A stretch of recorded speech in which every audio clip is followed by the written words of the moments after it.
Good morning, everybody. Welcome back to another episode of Gunpowder and Freedom Vacation Edition. Yeah, vacation, right. So if you missed the last video, this is kind of a day-by-day series that I'm doing. I took my vacation week this week so I can really get some stuff done at the house. I need to finish up the framing as well as get the electrical done, hopefully by the end of this week, if not by the end of this weekend. We got a bunch of womanized lumber in the bed of the truck. Yes, it is strapped down. I don't know if you can see it, but it is strapped down. Got to go over and get those bottom plates in the basement. If you guys saw the last video, I briefly just explained that.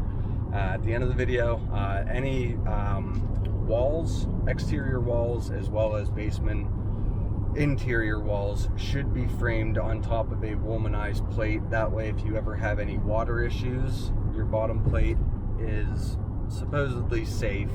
Womanized lumber can take a lot more beating, weather-wise, water-wise, than your traditional standard pine. If you don't do that, if you don't frame your walls on a womanized pressure-treated plate, if you ever have any water issues, you could potentially accelerate any sort of rot or mold growth. So always be, better to be safe than sorry. We'll use our womanized lumber here on our bottom plate, and once we get over there, I'll show you what we have going on. Okay, so here is that womanized lumber. We got 10 10-foot 2x6s, two 12-foot 2x4s, and just for proof, told you I strapped it down. We got to get these in here.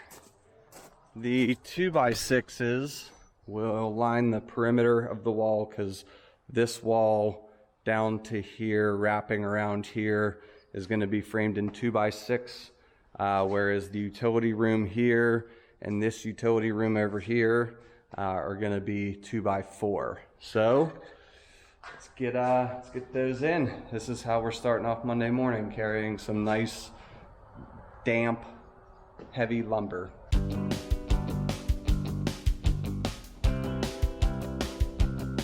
All right, lumber's in, lights are set up, all my tools and everything I need are down here. Let's go ahead and get some lines chalked to outline this bottom.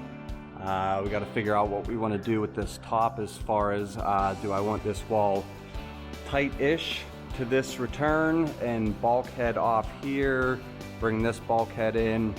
So a little bit of thinking there.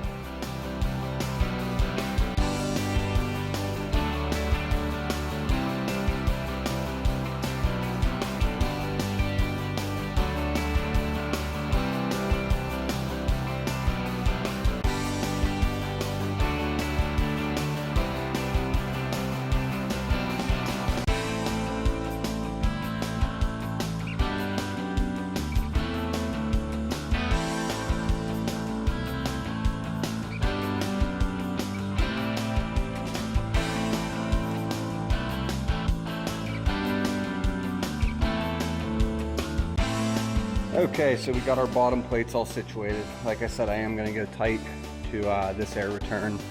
Not that we'll ever need to get back around here for anything, but yeah, if we need to get into the side there, we have room there to get past it. We got plenty of room out in front of this to pull that blower out to work on it if we ever need to work on this. Obviously, we still have room for the filter and maybe even some shelving or something in here. Now we do have an electrical panel going in right on this wall, so that's another reason why I want to keep that open. But this here that I keep waving around like a little flag, this is an SDS drill bit. In order to anchor these bottom plates to our floor, we got to drill into the floor, run some tap cons in, which I have right there.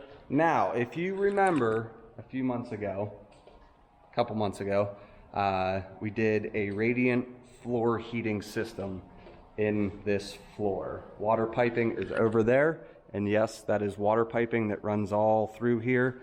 Number one, it is very important that you remember your grading so that you can have the appropriate amount of concrete. We have 4 inches of concrete on top of those little pucks If you guys are wondering what the little pucks are, you can go over to the other video and check that out. I explained the floor heating system pretty in detail, but we have 4 inches of, at minimum, 4 inches of concrete on top of those water piping. That is about 3 inches where that tape is.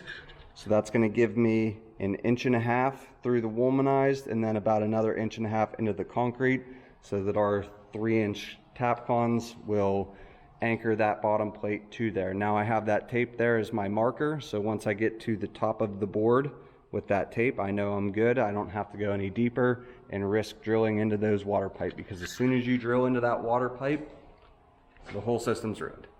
So we don't want to do that.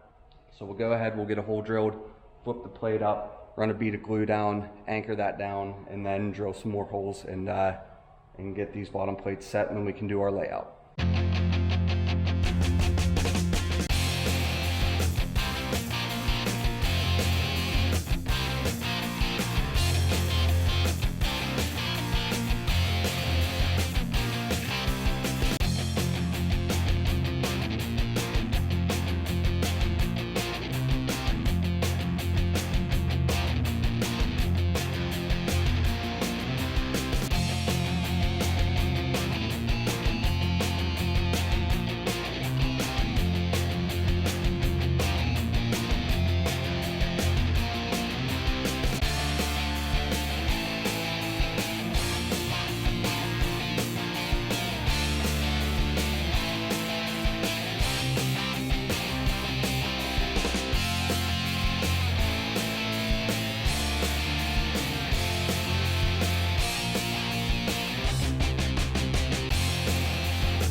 All right, so there it is. The utility room number 1 is framed in. All of the walls are secured. This one was a little bit tricky. You can't drill or ram sit into an expansion post that'll weaken the structural integrity. So I cleated a 2x6 back here to this wall there, created a pretty hard corner and studded that out so my wall could attach to that, and now everything is nice and secure. We'll have to do some bulkheading, but like I said, I kind of planned on that. You know, some people are gonna say, you know, you should have put the HVAC unit over there or over here, but I wanted it there because it's more centralized in my basement. If we favored it on this side, now blowing that hot air, it has to travel across the room and then up. So I thought in my head, putting it right there keeps everything nice and even. You know, the temperature will drop, even if it's a degree or 2. You know, that's just what happens when hot air hits cold air. It drops. But regardless, I mean, we still have a nice, healthy amount of room through here. Future bedroom back there, future bar area, future entertainment area here. You know, that's 5-10 years from now. But regardless, you know, still have a nice healthy amount of room. And then obviously the soon to be water utility room will be back there. I am going to get some stuff moved around and start getting lumber in here so we can mark out and start setting the bottom plates for the perimeter walls. So stay tuned.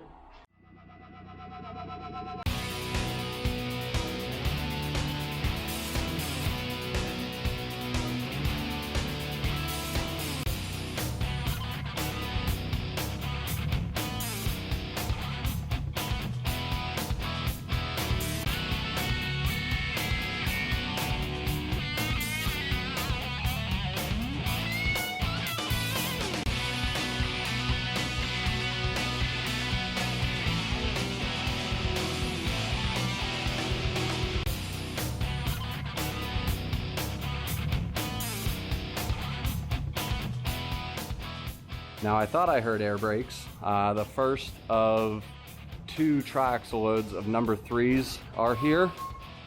Gonna build this area up. There's a bunch of nails and screws all riddled through here, so rather than risk getting a flat tire or something, get a couple loads of stone, top it. It's got to come up in grade regardless, so I figure, what better of a day? Good! So he'll dump that out, I'll jump in the machine and get this leveled out.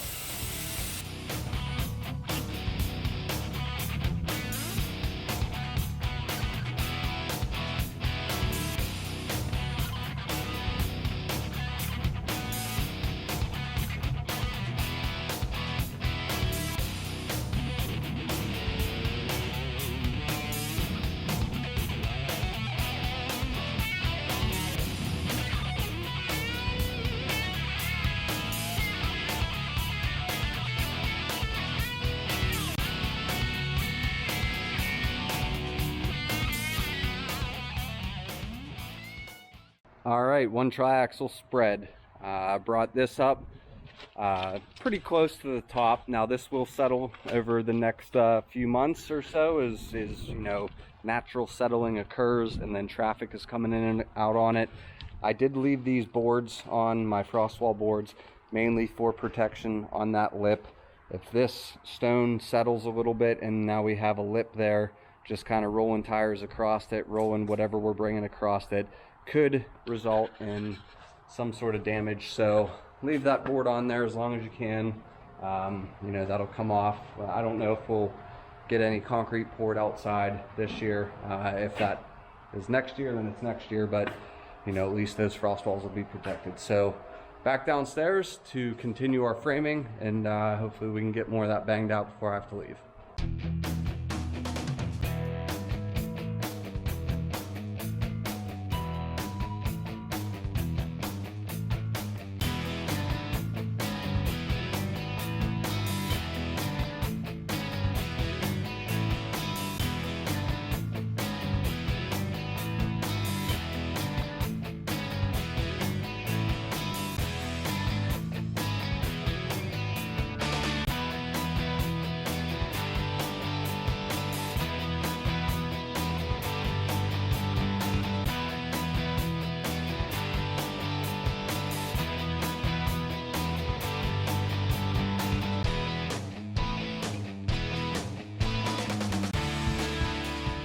All right, 2 triaxle loads of number 3 limestone are spread.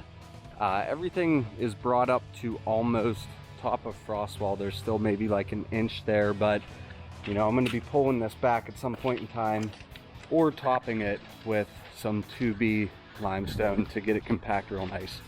I was contemplating getting a 3rd truckload because obviously we still have to bring this up out here.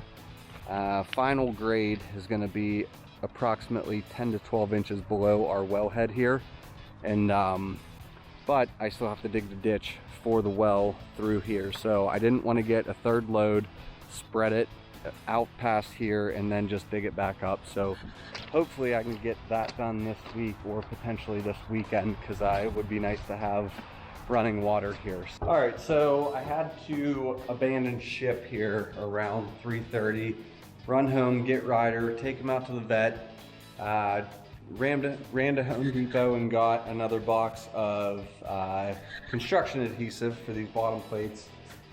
Dropped Ryder off, went and had dinner with Rachel and the girls and Elliot, and it is now somehow 7:24. Can't really see the 7, but 7:24. I need to get these bottom plates finished, so we're gonna go ahead, cut the chit chat, fire up the time-lapse camera, and get to work.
just when I get rolling, have something else happen. Nothing major, just ran out of Tapcons. So, I wasn't able to finish this wall down here. I got a 10-foot womanized board put on there. I have one more 10-foot board, and then I need about another 3 feet.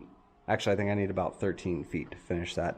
So I need a couple more pieces of pressure treated 2x6, another thing of Tapcons, and then I can finish that out. And it just occurred to me that in order for my pre-cut studs to work, I need to put another layer of bottom plate on. So that'll be just regular 2x6 pine. I have that upstairs in 16-foot sections, so that should go a lot quicker. However, the last 20 minutes or so that I was over here doing layout around the whole perimeter, you can see I have my 16 on center studs laid out. That was kind of pointless because that's going to be getting covered up. But regardless, I can just transfer that crow pecker down onto the side, top that plate with a secondary plate, and then retransfer them up. So no big deal, but you know, I was all excited thinking tomorrow morning I'm going to get here and start throwing up some studs, but I got to do that. I still got to get the top plate on. It's getting kind of late though. It's a little after 9 o'clock. I'm exhausted. I've been up since 4:30 like I always am, but I have to go home. So I think we're going to wrap up vacation day number 2 for me. We did get substantial amount of work done today. I know it probably doesn't feel like it, but we got that utility room framed in. We got most of the first layer of bottom plate, that pressure treated 2x6 down. I took my dog to the vet. I actually did get a little bit more grass cutting in because I didn't really have time to get into something else and then, you know, clean up and then go to the vet. So I just chose to cut grass for all of 30 minutes. Did that, had a nice dinner, came back, got some more work done. So all in all, vacation day number 2, I deem that is a success. So tomorrow, I have a feeling I'm gonna be drilling some holes and putting up some boxes because my electrician pal is gonna be stopping out to kind of go over the do's and don'ts and show me, hey, if you want this to pass inspection first time, here's what you need to do, here's what you need to look for, and here's how you need to set yourself up. So I'm really looking forward to that. So Mel, thank you in advance for taking the time out of your morning to come over. I know you're swamped with work, but it's awesome to have good people in your corner. So with all that being said, I want to thank you guys for tuning back in to another episode of Gunpowder and Freedom on vacation. Let's call this series that. That seems fitting. But I know I say it in every video, but time is the one commodity that we can't get more of. So the fact that you guys choose to give me 30 seconds to 20 minutes of your time whenever I post a video, it really means a lot to me. So from the bottom of my heart, thank you guys for the continued support. I will see you next time, and have a great day.